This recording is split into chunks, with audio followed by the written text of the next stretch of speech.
আমরা যাওয়ার পর ওনার যে অফিস আছে সেখানে আমাদেরকে বসিয়েছেন। উনি বললেন যে আমাদের সবার শেষ হয়ে গেছে, আপনারা দেরি করে আসছেন,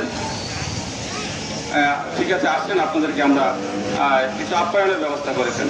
তা আমরা আপ্যায়নত অবস্থায় ছিলাম, চা খাবো এরকম, পানি কেউ পানি খাচ্ছি, কেউ চার জন্য অপেক্ষা করছি এইরকম।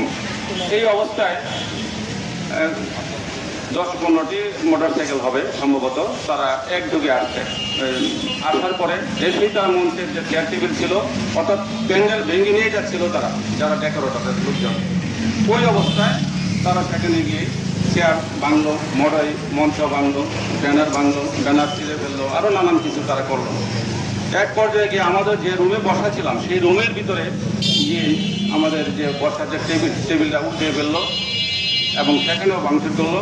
এই অবস্থায় যখন আমাদের ক্যামেরা পার্সন রকি এই দৃশ্যটা ধারণ করার জন্য ক্যামেরা ওপেন করলো, তখন তার এই ক্যামেরাটা তার হাত থেকে নিয়ে তাকে ধরে নিয়ে গেল। মানে আমরা বাঁচানোর চেষ্টা করলাম, অনেকবার বোঝানোর চেষ্টা করলাম যে আমরা সাংবাদিক, আমরা এখানে পেশাগত দায়িত্ব পালন করতে আসছি, তারা আমাদের কোনো কথা শুনে নেই। এই অবস্থায় তারা সেখান থেকে ওই লোকটাকে ধরে নিয়ে গেল। আমরা যারা তাকে রক্ষা করার চেষ্টা করছি আমাদেরকেও তারা হামলা করলো, লাঞ্ছিত করলো। আমরা ইতিমধ্যে কয়েকজনকে চিহ্নিত করতে পেরেছি এবং যাদেরকে আমরা চিহ্নিত করতে পেরেছি আমরা ইতিমধ্যে জেনেছি ওনারা গাজীপুর জেলা বিএনপির যুগ্ম আহ্বায়ক এবং সাবেক সাধারণ সম্পাদক এবং অত্যন্ত রাজনৈতিক প্রভাবশালী পরিবারের সন্তান জনাব শাহরিয়াজুল হান্নান এর সমর্থক তারা। ওই পর্যায়ে আমরা ওনাকে একাধিকবার রিং করছি বিষয়টি প্রতিকার চাওয়ার জন্য। আমরা তখন রিং উনি রিসিভ করেন নাই। পরবর্তী সময় আমরা যখন আমাদের সহকর্মী রনিকে মুমূর্ষু অবস্থায় হাসপাতালে ভর্তি করলাম, সেই পর্যায়ে উনি হয়তো খবর পেয়ে আসছেন।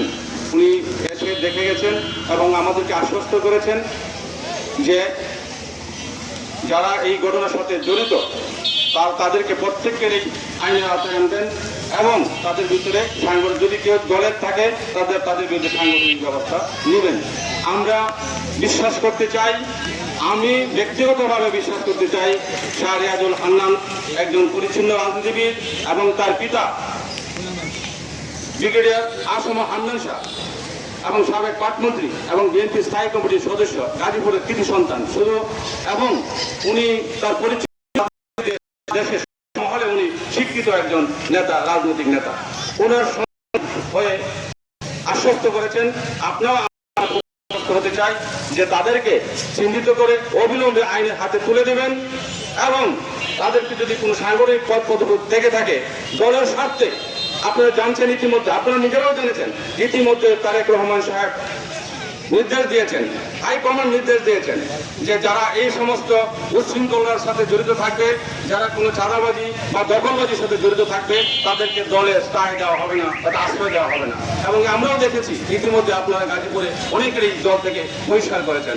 আমরা আশা করব তাদেরকে ওই দল থেকে বহিষ্কার করে দৃষ্টান্তমূলক শাস্তি দেবেন এবং যারা এই সাংবাদিকের উপরে হাত উঠিয়েছে তাদের আইনের আওতায় দৃষ্টান্তমূলক শাস্তির ব্যবস্থা করবেন, এই আশাবাদ ব্যক্ত করে এবং সকলে সুস্বাস্থ্য কামনা করে এবং যারা আজকে এই মানববন্ধন এসে সফল